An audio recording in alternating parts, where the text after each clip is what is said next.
Mama!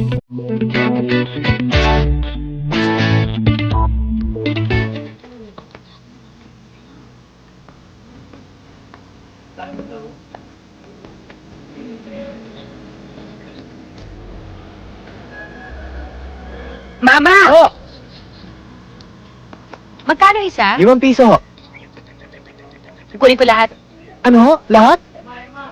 O, ayan. 500 yan. Sa'yo na lahat yan. Talaga ho? Oo! Maraming po salamat. Sige. Salamat ho!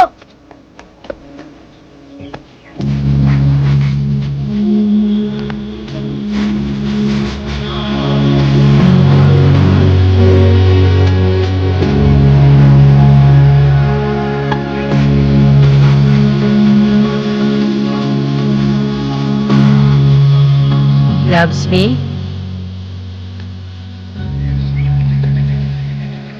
He loves me not?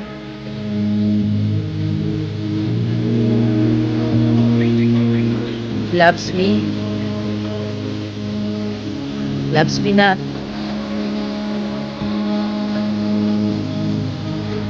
He loves me!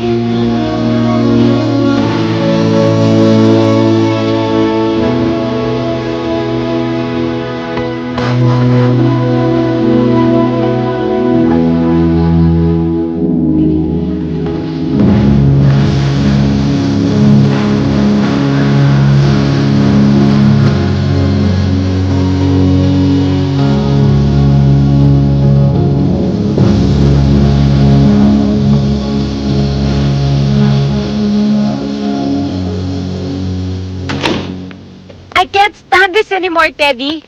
Ilang alis at dating mo na yan dito sa bahay na hindi man lang tayo nag-uusap. Teddy, please, let's talk. Malilate na ako sa opisina. Lagi na lamang bang ganyang kadali ngayon yan para sa'yo? No kiss? No goodbyes? No nothing?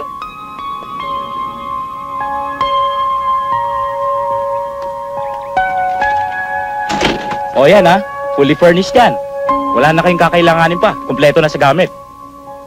Nagustuhan ko nga yung lugar eh. Gusto kong bilhin tong unit na to. Ha? Bakit? Dito ba kayo titira? Oo, dito na ako titira. Ah, kung ganon, kung may kailangan kayo, sabihin nyo na lang sa akin. Salamat. Yan lang ba talaga? Ha? For God's sake, Eva!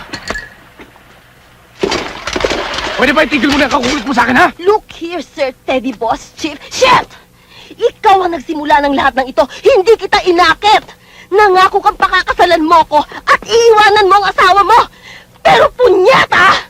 Inabot na ako ng siyam-siyam. Ang mga pangako mo nakapako pa rin. At least tell me kung saan talaga ako nakatindig. Wala akong pakialam kahit saan ka pa nakatindig. Wala kang pakialam? Ha?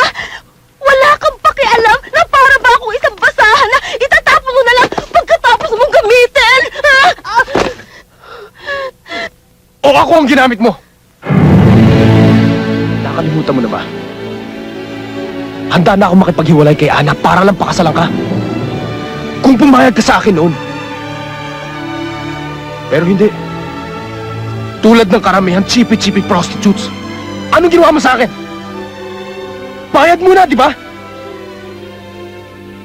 Doon ka nagkamali.